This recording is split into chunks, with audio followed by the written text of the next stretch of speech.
बादशाह सलामत के लिए जल्दी आ जाए। बादशाह सलामत हाजिर हो।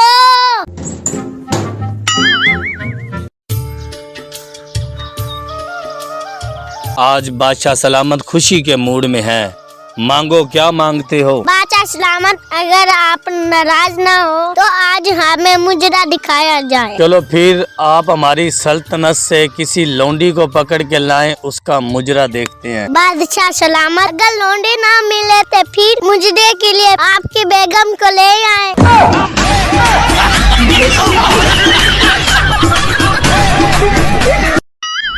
ओए पापा गुलाब शाह, आज तो बाद मैं नहीं हो जाना स्कूल, तुझ पैसे तो देंदे नहीं है। यार उस्मान, मैं तेन पैसे किथों दिया, सारे पैसे तो तेरी माँ कट लेंदी है। या फिर सारी अपनाइयां कर, या फिर अपनी अरान मुरीदियां कर।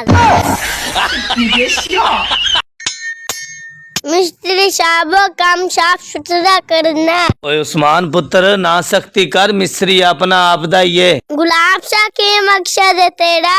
ए मिस्त्री मेरे सौरिया दे पिंड दा है। यार फिर सिद्धि क्या अपना साला लगदा।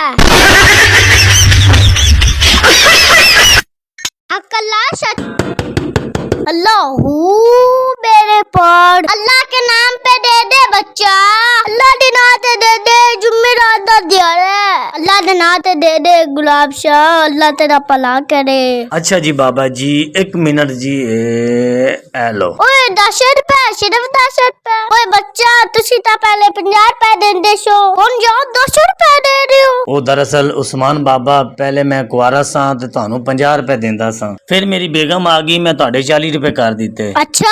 फिर मेरा एक मुंडा हो गया, फिर मैं ਤੁਹਾਡੇ 30 रुपए कर दिते। अच्छा। फिर मेरी बेटी हो गई, फिर मैं ਤੁਹਾਡੇ 20 रुपए कर दिते। अच्छा। फिर मेरा मुंडा होया, मैं ਹੁਣ ਤੁਹਾਡੇ 10 रुपए कर दिते। ਹੁਣ ਇਸ ਤੋਂ ਜ਼ਿਆਦਾ ਮੇਰੀ ਗੁੰਜਾਇਸ਼ ਨਹੀਂ ਹੈਗੀ, महंगाई बड़ी हो गई है जी। इसका मतलब है ਤੁਹਾਡਾ कान मेरे खर्चे ते चलदा पिया। शब्द बोलो तो शब्द खैर। बाबा 2 दिन दा भुखा हैगा, कोई रोटी खिला दियो।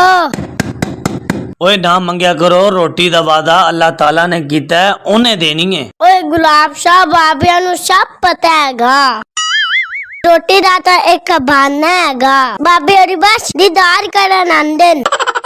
बाबा जी किस चीज दा दीदार कर दे जे? बच्चा तेरी बेगम दा पटाका है, पटाका। दा भला सबदी खैर, पुत्र गुलाब शाह कुछ चल्ला देना ते दियो। की दे दइए? 10-20 रुपए ही दे दियो। ओ नहीं है के? चिकन बिरयानी दे दियो। ओ नहीं है। करेले गोश्त दे दो। ओ नहीं है। मैंने लग रहा है तेरी घर वाली नहीं हैगी। ओ हैगी आ। फिर बाबे दी उस नाल सैटिंग करा दियो।